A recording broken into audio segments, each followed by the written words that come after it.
Zao zalaza nakolo nijaly efa zatsany ary tsy marary na ino problème za tsy maintsy niatsiky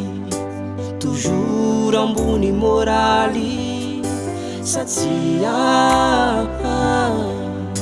atokisako fambo hisy solution.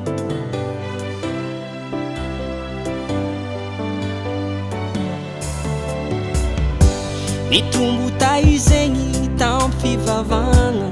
velogny dady fa tsanao adalagna nampenary mba hoana-palalagna magnaraka ny lalagna zay tokony mboagna.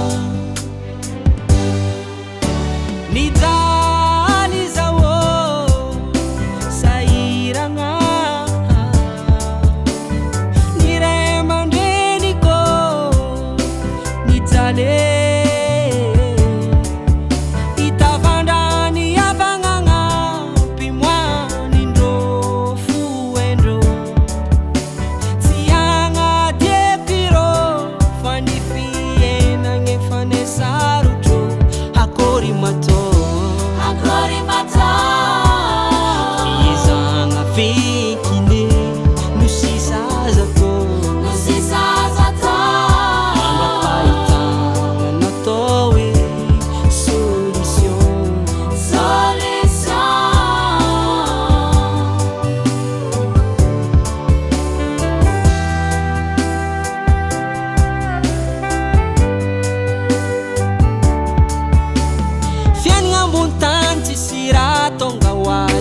fiezagna fo matonga no lavitsy kazy magnazana botika isagnagna vava fazagna ary zay tsy mitany baka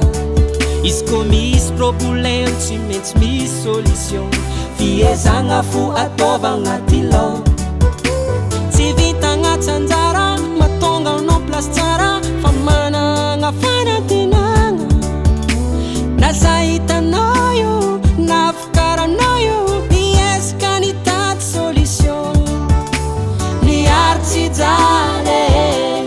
zevona